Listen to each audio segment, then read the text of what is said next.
Hello दोस्तों, आज हम बात करेंगे भारत के सबसे शक्तिशाली सम्राट महान अशोक की, जिन्होंने न केवल युद्ध के मैदान में अपनी ताकत दिखाई, बल्कि शांति और अहिंसा का संदेश देकर इतिहास में अमर हो गए।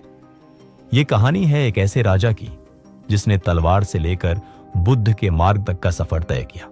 तो चलिए शुरू करते हैं। बात उन दिनों की है जब मगध का राज्य भारत का दिल था।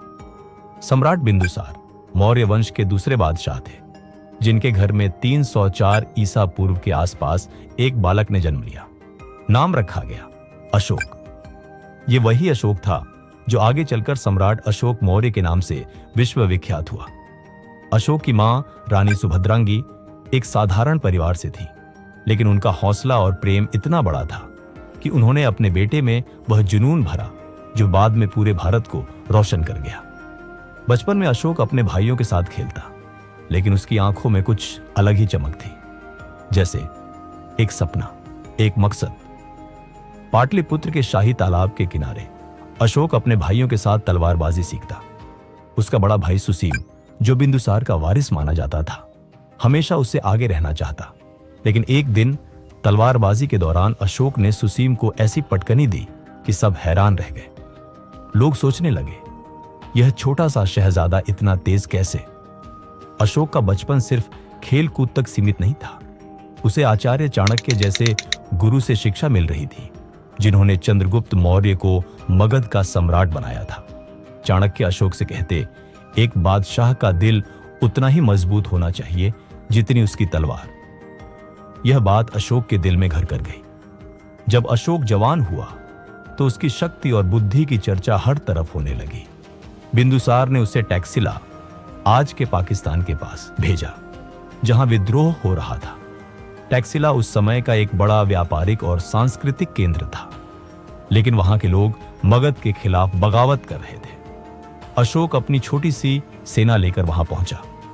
वहां का मंजर देखकर कोई भी घबरा जाता, लेकिन अशोक ने सोचा, यह तो बस थोड़ी सी उलझन है, इसे मैं सुलझा दूंगा। उसने न केवल विद्रोह को शांत किया, बल्कि टैक्सिला के लोगों का दिल भी जीत लिया। उसने कहा, मैं तुम्हारा दुश्मन नहीं, तुम्हारा भाई बनने आया हूं। यह सुनकर लोग उसके दीवाने हो गए। पाटलिपुत्र लौटने पर बिंदुसार ने उसकी खूब तारीफ की, लेकिन सुसीम का चेहरा लटक गया। वह सोचने लगा, यह अशोक मेरी गद्दी के लिए खतरा बन रहा है। बाद में अशोक को उज्जैन का गवर्नर बनाया गया। वहां उसकी मुलाकात हुई देवी से, जो एक साधारण परिवार की लड़की थी। अशोक और देवी की प्रेम कहानी किसी फिल्म से कम नहीं थी। एक दिन अशोक ने देवी से कहा, तुम मेरी रानी बनोगी और मैं तुम्हारा राज्य अपने दिल से तुम्हारे दिल तक बनाऊंगा। देवी शर्मा गई, लेकिन उसने हां कर दी। लेकिन जिंदगी इतनी आसान कहां थी। जब बिंदुसार की तबीयत बिगड़ी, तब राजगद्दी के लिए खींचतान शुरू हो गई। सुसीम और उसके समर्थकों ने अशोक के खिलाफ साजिश रची। अशोक को जेल में डाल दिया गया और उसके साथ बुरा बर्ताव किया गया। लेकिन अशोक ने हार नहीं मानी। उसने सोचा, अगर मैं यहां टूट गया तो दुनिया मेरा नाम अशोक कैसे जान पाएंगे। एक दिन मौका मिलते ही अशोक जेल से भाग निकला। उसने अपने वफादार साथियों के साथ मिलकर एक छोटी सी सेना तैयार की और पाटलिपुत्र पर चढ़ाई कर दी। सुसीम के साथ युद्ध में अशोक ने अपनी बुद्धि और बल दोनों का इस्तेमाल किया। आखिरकार 268 ईसा पूर्व में अशोक ने सुसीम को हरा दिया और मगध की गद्दी हासिल कर ली। सम्राट बनने के बाद भी अशोक के मन में एक बेचैनी थी। वह सोचता, यह गद्दी तो मिली, लेकिन इसका मतलब क्या? क्या बस जंग लड़ना और जीतना ही जिंदगी है? लेकिन खतरा अभी टला नहीं था। अशोक का सबसे बड़ा इम्तिहान कलिंग युद्ध में सामने आया। कलिंग, आज का ओडिशा, एक शक्तिशाली और स्वतंत्र राज्य था।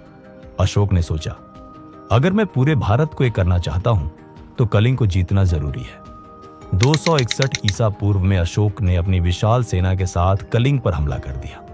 यह युद्ध इतना भयानक था कि दया नदी का पानी लाल हो गया। लाखों लोग मारे गए, हजारों परिवार उजड़ गए। अशोक ने कलिंग को तो जीत लिया, लेकिन जब वह युद्ध के मैदान में घूमा तो उसका दिल टूट गया। लाशों के ढेर, चीखों की गूंज और बेबस लोगों के आंसू देखकर अशोक का मन हिल गया। एक घायल औरत ने उससे कहा, तुमने यह क्या किया सम्राट? मेरी दुनिया उजाड़ दी। ये बात अशोक के दिल में तीर की तरह चुभ गई। उसने सोचा, मैं कैसा सम्राट हूं जो अपने लोगों का खून बहाता है। उस रात वह सो नहीं सका। उसके सपनों में वही लाशें और चीखें गूंजती रहीं। कलिंग युद्ध ने अशोक को अंदर से बदल दिया।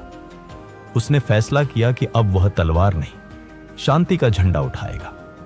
उस समय उसकी मुलाकात हुई एक बौद्ध भिक्षु उपगुप्त से, जिन्होंने उसे बुद्ध के उपदेश सिखाए, अहिंसा, करुणा और सत्य।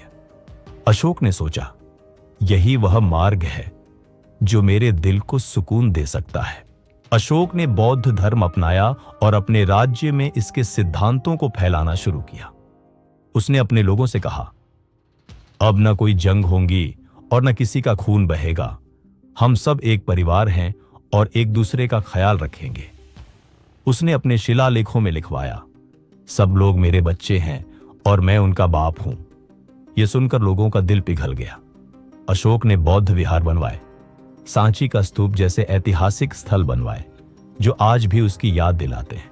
उसने अपने धर्म के प्रचार के लिए दूत भेजे, श्रीलंका, थाईलैंड और ग्रीस तक।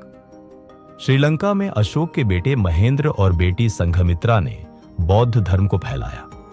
अशोक का अंतिम समय भी उतना ही प्रेरणादायक था। बूढ़ा होने पर अशोक ने अपनी सारी दौलत अपने लोगों में बांट दी। एक दिन उसने अपने मंत्रियों से कहा, मेरे पास अब कुछ नहीं बचा, बस एक आधा आम है, इसे भी बांट दो। यह सुनकर सबकी आंखों में आंसू आ गए। लगभग 232 ईसा पूर्व में पाटलिपुत्र में अशोक ने अपनी अंतिम सांस ली। उसके जाने के बाद लोग उसके शिलालेखों को पढ़ते, उसके स्तूपों को देखते और उसके पैगाम को याद करते।